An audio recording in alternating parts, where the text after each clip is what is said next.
Salut tout le monde, j'espère que vous allez bien. Je suis ravie de vous retrouver aujourd'hui dans cette vidéo en face à face. C'est vrai que ça faisait un petit moment que j'avais pas fait de vidéo comme ça. Et aujourd'hui c'est pour vous parler de smoothie, j'ai envie de dire évidemment. Mais plus spécifiquement pour vous parler électroménager, blender, mixeur, centrifugeuse. En fonction des caractéristiques techniques des appareils, on obtient des résultats différents. Et je voulais vous présenter ceux que j'aime utiliser, pourquoi, leurs inconvénients, leurs avantages, etc. Le premier appareil dont je voulais vous parler, c'est le mixeur à pied, le pied mixeur, le mixeur à main. Enfin, vous voyez de quoi je parle. Ça a été le premier appareil d'électroménager que j'ai eu lorsque je me suis installée toute seule et pendant des années, je n'ai utilisé que ça pour faire mes smoothies. Le premier mixeur que j'ai eu devait avoir une puissance de 250 watts ou moins, je ne sais plus. En tout cas, il n'a pas trop apprécié à long terme de devoir mixer des fruits congelés et des choses dures. Donc le moteur a lâché et en plus de ça, vu qu'il avait une très faible puissance, le temps de mixage était très long pour avoir un résultat lisse et homogène. Du coup, quand il a rendu l'âme, j'ai acheté l'appareil que j'ai maintenant, qui est un mixeur qui a une puissance de 600 watts, donc voilà, le changement se fait sentir. C'est tellement puissant que quand vous l'utilisez, ça vous emmène, ça vous colle au fond du récipient. Il faut un petit peu de résistance et de force pour pouvoir correctement le manier. Mais bon, il fait très bien son job. En 2 secondes, vraiment tout est super bien mixé. Et en plus, il était vendu avec un hachoir et un batteur pour les œufs que j'ai perdu. Mais il y a énormément de produits comme ça qui sont vendus 3 en 1, 2 en 1, le mixeur plus le hachoir. Et c'est vraiment super pratique et c'est pas très cher pour la polyvalence de l'appareil. Donc du coup, un mixeur comme ça, ça prend très peu de place. C'est extrêmement facile à nettoyer, un petit coup sous l'eau après l'avoir utilisé et c'est terminé.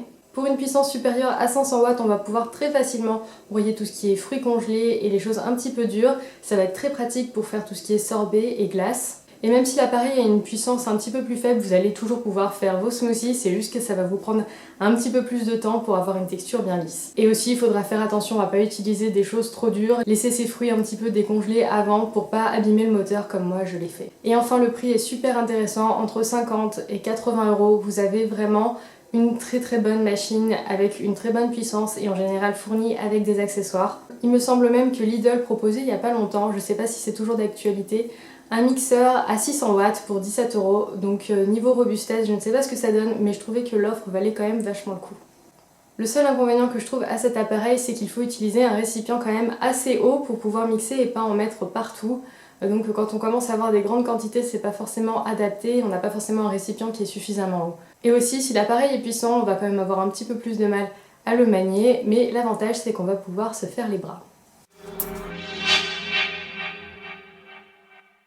Ensuite, je voulais vous parler du blender, donc cet appareil avec un récipient fermé où tout se mélange. Et pendant très longtemps, j'ai détesté cet appareil. J'ai eu une très mauvaise expérience avec un blender qui m'avait quand même coûté dans les 80 € et qui est mort très vite. Le moteur était bien puissant, ça c'était parfait, mais je crois que les pièces à l'intérieur étaient faites en pâte à modeler.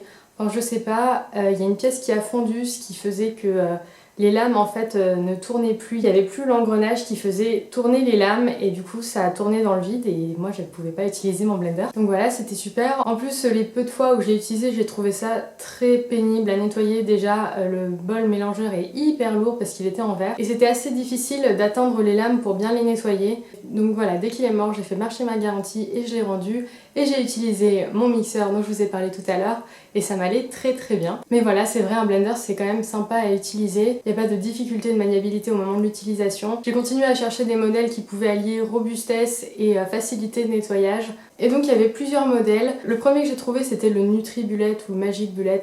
C'est cet appareil où en fait vous devez clipser les lames sur le verre. Et cette option je la trouvais vraiment très pratique pour le nettoyage. Malheureusement ce genre d'appareil se trouve pas super facilement en France. Et ceux que j'avais trouvés sur Amazon avaient une puissance de genre 400 watts. Donc moi je voulais vraiment quelque chose de puissant. Et finalement je me suis orientée vers le blender de Magimix qui physiquement ressemblait énormément à celui que j'avais déjà. Sauf que la partie avec les lames se déboîte, se déclipse, tout se démonte. Ça c'était vraiment mon premier critère, je suis pas du tout une dingue de vaisselle. Alors si les pièces se démontent pour faciliter le nettoyage, je dis oui.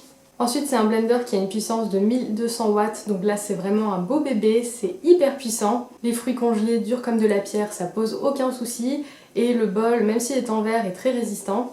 Et en plus le moteur est garanti 20 ans, donc je pense que la durée de vie de ce blender va être assez longue et j'en suis très contente. Il y a un bol mélangeur qui fait environ 2 litres, donc ça c'est très pratique quand on a des grandes préparations. Mais il y a aussi un accessoire qui est vendu indépendamment, qui est une sorte de moulin à épices ou moulin à café.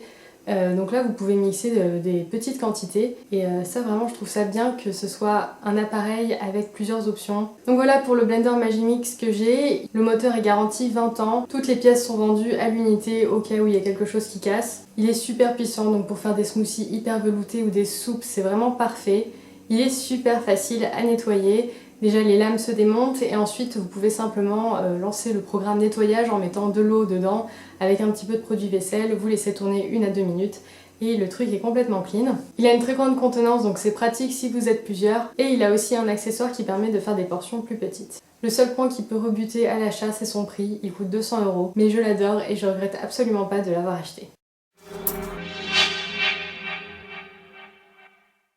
Et enfin pour terminer, le troisième appareil dont je voulais vous parler c'est la centrifugeuse. Alors contrairement au blender, la centrifugeuse retire toutes les fibres pour extraire le jus des fruits ou des légumes. Bien sûr il y aura des minéraux, des vitamines, etc.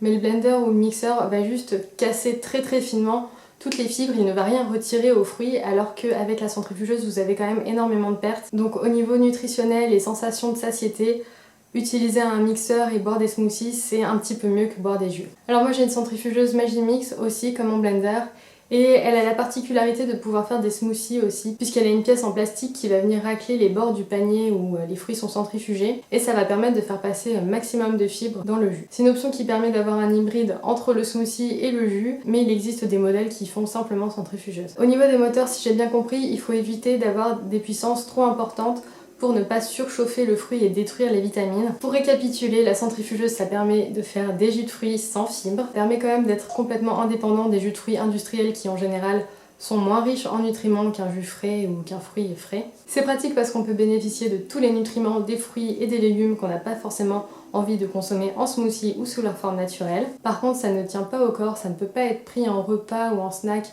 comme un smoothie, ça se consomme plutôt comme de l'eau en fait. Tous les fruits ne se prêtent pas à la centrifugeuse, je pense à la banane ou tout ce qui va être baie, myrtille, framboise, à moins d'opter pour un modèle hybride comme celui que j'ai. Des centrifugeuses vous en avez pour tous les prix, mais voilà c'est une machine avec pas mal d'aspects techniques.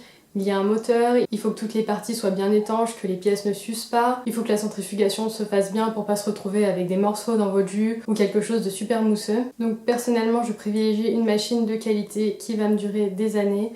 Quitte à ne pas l'utiliser beaucoup, je préfère qu'elle ne me lâche pas. Et enfin le gros point négatif de ce genre d'appareil c'est que c'est super chiant à nettoyer. Je crois que c'est commun à toutes les centrifugeuses. En fait vous avez toutes les fibres des fruits et des légumes qui vont se mettre dans les petits trous du panier de la centrifugeuse. Et à moins d'aimer vraiment faire la vaisselle, je pense que c'est le genre de truc qui peut refroidir lorsqu'on a envie de se faire un jus. La centrifugeuse pour moi ce n'est pas un indispensable. Je sais que ça peut sembler super rigolo de se faire des jus de tout et n'importe quoi, de tester le jus de céleri, betterave, concombre, etc. Et moi-même j'ai craqué pour ça, mais au final c'est pas ce que j'utilise le plus.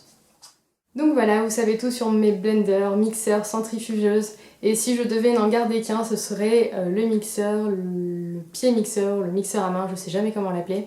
Avec tous les accessoires, si on veut allier praticité et qualité à bas prix, c'est le meilleur investissement à faire. J'espère que cette vidéo vous a plu, qu'elle aura pu vous éclairer sur mon utilisation de différentes machines et que ça vous aura peut-être guidé dans votre futur achat d'électroménager. Je vous fais plein de gros bisous et je vous dis à très bientôt dans une prochaine vidéo. Ciao!